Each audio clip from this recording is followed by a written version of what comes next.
Watch dog of democracy. ജനാധിപത്യത്തിൽ പ്രതിപക്ഷത്തെ വിശേഷിപ്പിക്കുന്നത് വാച്ച് ഡോഗ് ഓഫ് ഡെമോക്രസി എന്നാണ്.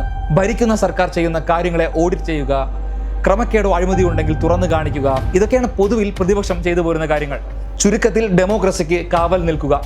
കഴിഞ്ഞ 5 വർഷത്തിനുള്ളിൽ കേരളത്തിലെ പ്രതിപക്ഷം നിലവിൽ ഭരിക്കുന്ന LDF സർക്കാരിനെതിരെ നിരവധി അഴിമതി ആരോപണങ്ങളാണ് ഉയർത്തിക്കൊണ്ടുവന്നത്. കമന്ന് വീണാൽ കാപ്പണമായി പൊങ്ങുന്ന സർക്കാർ, അഴിമതിയാണ് ഈ സർക്കാരിന്റെ മുഖമുദ്ര. ഇതിനകത്ത് വൻ അഴിമതിയല്ലേ കാണിച്ചിട്ടുള്ളത്? മുഖ്യമന്ത്രി അറിഞ്ഞു ചെയ്താൽ അഴിമതി അല്ലാതാകുമോ?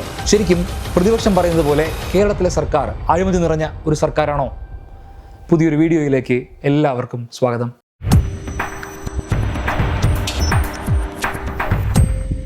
പൊതുവിൽ ഇലക്ഷൻ വരുന്ന സമയത്ത് ഭരിക്കുന്ന സർക്കാരിനെയാണ് പ്രധാനമായും ആളുകൾ വിലയിരുത്താറുള്ളത്. എന്നാൽ അങ്ങനെ മാത്രം ചെയ്യുന്നതിൽ ഒരു പ്രശ്നമുണ്ട്. കാരണം ഭരിക്കുന്ന പാർട്ടി എത്രമാത്രം മികവോടെ ഭരണം നടത്തി എന്നുള്ളത് പോലെ തന്നെ വളരെ പ്രധാനമാണ് ഭരണഘടനാ ചുമതല കൂടിയായിട്ടുള്ള പ്രതിപക്ഷ പ്രവർത്തനം, പ്രതിപക്ഷ കക്ഷി എങ്ങനെ നടത്തി എന്നുള്ളത്. അടുത്ത 5 വർഷത്തേക്ക് നമ്മുടെ ഭരണാധികാരികളായി അധികാരത്തിൽ വരാൻ ശ്രമിക്കുന്ന പ്രതിപക്ഷ മുന്നണിയുടെ പ്രതിപക്ഷ പ്രവർത്തനം എങ്ങനെയായിരുന്നു എന്നുള്ള ഒരു ഓഡിറ്റ് ഭരണപക്ഷ ഓഡിറ്റ് പോലെ തന്നെ പ്രധാനപ്പെട്ടതാണ്. കഴിഞ്ഞ 5 വർഷം കേരളത്തിലെ പ്രതിപക്ഷം UDF നിലവിൽ ഭരിക്കുന്ന LDF സർക്കാരിനെതിരെ ഉയർത്തിക്കൊണ്ടുവന്ന പ്രധാനപ്പെട്ട അഴിമതി ആരോപണങ്ങളും ആ ആരോപണങ്ങളോട് നമ്മുടെ മാധ്യമങ്ങൾ സ്വീകരിച്ച നിലപാടും അതിൻ്റെ എല്ലാം നിലവിലെ അവസ്ഥയും വസ്തുതകളുടെ പിൻബലത്തിൽ പരിശോധിക്കാനാണ് ഈ വീഡിയോ ശ്രമിക്കുന്നത്. നമുക്ക് ഒന്നാമത്തെ അഴിമതി ആരോപണം എടുക്കാം.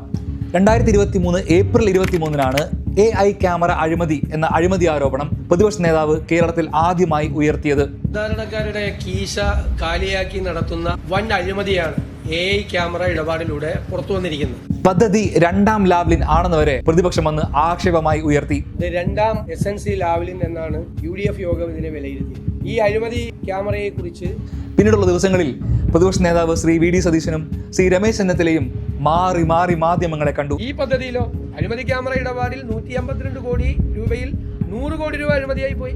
റിപ്പോർട്ടുകളും ഞാൻ നടത്തിയിട്ടുള്ള വെളിപ്പെടുത്തലുകളും എല്ലാം ഒരു കാര്യം ചൂണ്ടിക്കാണിക്കുന്നു, ഇത് കേരളം കണ്ട ഒരു വലിയ അഴിമതിയാണ് എന്ന കാര്യം. പ്രതിപക്ഷ സ്വരം എന്നവകാശപ്പെടുന്ന നമ്മുടെ മാധ്യമങ്ങൾ ഈ AI ക്യാമറ അഴിമതി ആരോപണ വിഷയത്തിൽ എടുത്ത സ്റ്റാൻഡ് എന്താണെന്ന് ഞാൻ ഇനി പറയാം. ക്യാമറയ്ക്ക് പിന്നിലാരെ, ക്യാമറയിൽ 2ാം ലാവിനോ എന്ന് തുടങ്ങി മനോരമയുടെ കൗണ്ടർ പോയിന്റ് മാത്രം ഈ വിഷയത്തിൽ 9 പ്രൈം ടൈം ഡിബേറ്റുകൾ സംഘടിപ്പിച്ചു. ഏഷ്യാനെറ്റ് ന്യൂസ് ആകട്ടെ 10ഓളം ന്യൂസ് അവറുകളും ഈ വിഷയത്തിൽ നടത്തി. കെൽട്രോൺ സ്ഥാപിച്ചത് അഴിമതി ക്യാമറയോ എന്ന ടൈറ്റിലിൽ ഉൾപ്പെടെ മാതൃഭൂമിയും ഈ വിഷയത്തിൽ നിരവധി ചർച്ചകൾ സംഘടിപ്പിച്ചു. ശ്രീകണ്ഠൻ നായരുടെ 24 ന്യൂസ് ചാനലിൽ പതിവ് പോലെ പ്രാസം വെച്ച് ഛർദ്ദിക്കുന്ന ആ അവതാരകനും വേണു ബാലകൃഷ്ണനും ചേർന്ന് മാറി ചർച്ചകൾ നടത്തി. പ്രൈം ടൈമിലെ ചർച്ചകളും റിപ്പോർട്ടിങ്ങുകളും സ്റ്റോറികളും ജേർണലിസ്റ്റിക് പാക്കേജുകൾ ഉൾപ്പെടെ കേരളത്തിലെ ന്യൂസ് ഫ്ലോറുകൾ ബഹളമയമായി. പ്രതിപക്ഷം സമരം ശക്തമാക്കി. അതിൽ എടുത്തു പറയേണ്ട ഏറ്റവും ശ്രദ്ധേയമായ സമരം നടത്തിയത് യൂത്ത് ലീഗ് ആയിരുന്നു. AI ക്യാമറ കൊട്ട കൊണ്ട് മൂടിയാണ് യൂത്ത് ലീഗ് അന്ന് പ്രതിഷേധിച്ചത്. ഇതെല്ലാം കഴിഞ്ഞ് ഈ AI ക്യാമറ അഴിമതി ആരോപണത്തിന് പിന്നീട് എന്താണ് സംഭവിച്ചത് എന്നറിയാമോ? AI ക്യാമറയിൽ അഴിമതിയാണ്, സ്ഥാപിച്ച ക്യാമറകളൊക്കെ പിൻവലിക്കണം എന്നാവശ്യപ്പെട്ടുകൊണ്ട് 2023 ജൂൺ മാസത്തിൽ പ്രതിപക്ഷ നേതാവ് ശ്രീ VD സതീശനും ശ്രീ രമേശ് ചെന്നിത്തലയും ചേർന്ന് സംയുക്തമായി കേരള ഹൈക്കോടതിയിൽ ഒരു പബ്ലിക് ഇൻട്രസ്റ്റ് ലിറ്റിഗേഷൻ ഫയൽ ചെയ്തു.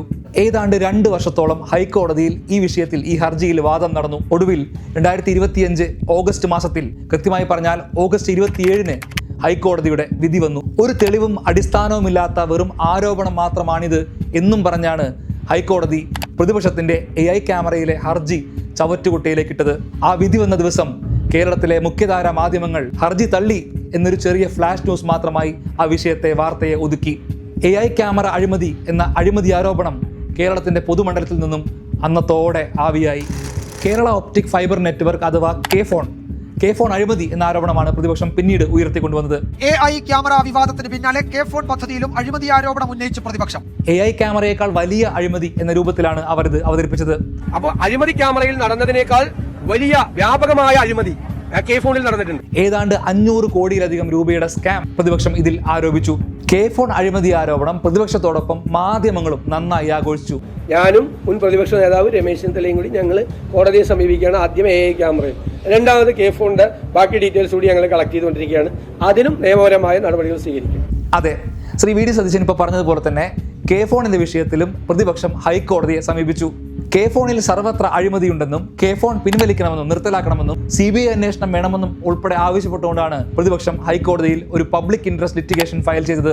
പബ്ലിക് ഇൻട്രസ്റ്റ് ലിറ്റിഗേഷന്റെ ആദ്യ ഹിയറിംഗിൽ തന്നെ ഇത് പബ്ലിക് ഇൻട്രസ്റ്റ് ആണോ അതോ പ്രതിപക്ഷ നേതാവിന്റെ പബ്ലിസിറ്റി ഇൻട്രസ്റ്റ് ആണോ എന്ന് ഹൈക്കോടതി ചോദിച്ചു. കോടതിക്ക് വെളിയിൽ മീഡിയയ്ക്ക് മുൻപിൽ തന്റെ കയ്യിൽ ഒരുപാട് തെളിവുകളുണ്ടെന്ന് പ്രതിപക്ഷ നേതാവും നിരന്തരം ആവർത്തിച്ചുകൊണ്ടിരുന്നു. നിരവധി ഹിയറിംഗുകൾക്ക് ശേഷം 2024 സെപ്റ്റംബർ 13 കെ ഫോണിനെ സംബന്ധിച്ച പ്രതിപക്ഷ നേതാവിന്റെ പ്രതിപക്ഷത്തിന്റെ അഴിമതി ആരോപണത്തിലെ ഹർജി ഹൈക്കോടതി തെളിവില്ലെന്ന് കണ്ടെത്തി പൂർണ്ണമായി തള്ളി. ലൈഫ് മിഷൻ, കിഫ്ബി ഇതിലൊക്കെയും പ്രതിപക്ഷം അഴിമതി ആരോപണങ്ങൾ ഉന്നയിച്ചു. ഈ വീഡിയോയുടെ ലെങ്ത് കൂടും എന്നുള്ളത് കൊണ്ട് തന്നെ ഈ സർക്കാരിനെതിരെ ഉന്നയിക്കപ്പെട്ടിട്ടുള്ള എല്ലാ ആരോപണങ്ങളുടെയും നിലവിലെ സ്റ്റാറ്റസ് ഇങ്ങനെ ഓരോന്നായി എടുത്തു പറയുന്നതിൽ എനിക്ക് സത്യത്തിൽ ഒരു പരിമിതിയുണ്ട്. സമയത്തിന്റെ എത്ര പരിമിതി ഉണ്ടെങ്കിലും ഈ സർക്കാരിനെതിരെ വന്ന മറ്റൊരു പ്രധാനപ്പെട്ട അഴിമതി ആരോപണത്തെ പറ്റി സത്യത്തിൽ ഒരു വിച്ച് ഹണ്ടിനെ പറ്റി പറയാതെ പോകാനാകില്ല. ആ വിച്ച് ഹണ്ടിന് തുടക്കമിട്ടത് മലയാള മനോരമയാണ്.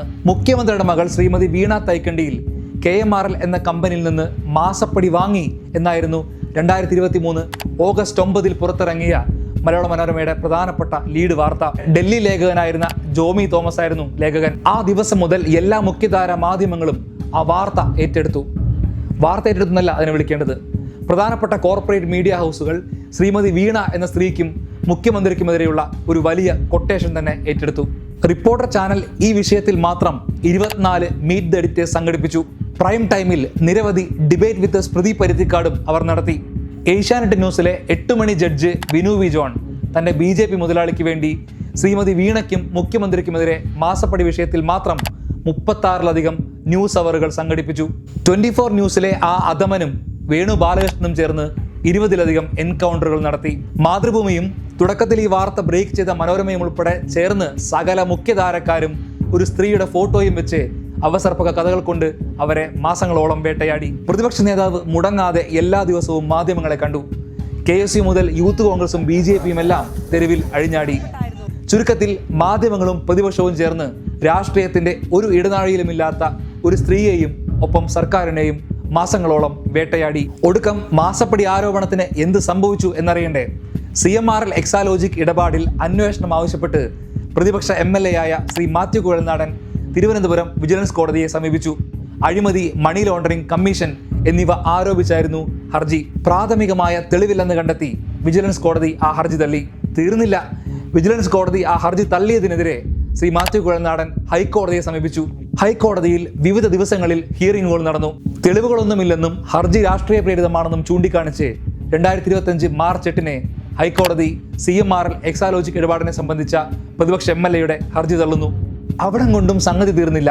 ശ്രീ മാത്യു കുഴൽനാടൻ വിശിഷ്യ പ്രതിപക്ഷ MLA ഹൈക്കോടതി വിധിക്കെതിരെ സുപ്രീം കോടതിയിൽ സ്പെഷ്യൽ ലീവ് പെറ്റീഷൻ ഫയൽ ചെയ്തു. ചീഫ് ജസ്റ്റിസ് BR ഗവായും ജസ്റ്റിസ് വിനോദ് ചന്ദ്രനും ഉൾപ്പെടുന്ന സുപ്രീം കോടതിയുടെ ബെഞ്ചും മാസപ്പടി കേസ് നിരുപാധികം തള്ളി. രാഷ്ട്രീയ പോരാട്ടങ്ങൾ നടത്തേണ്ടത് ജനങ്ങൾക്ക് മുൻപിലാണ്, അല്ലാതെ കോടതി മുറിയിലല്ല എന്നൊരു ആട്ടും കൂടെ കൊടുത്താണ് പ്രതിപക്ഷ MLAയുടെ ഹർജി സുപ്രീം കോടതി നിരുപാധികം തള്ളിയത്.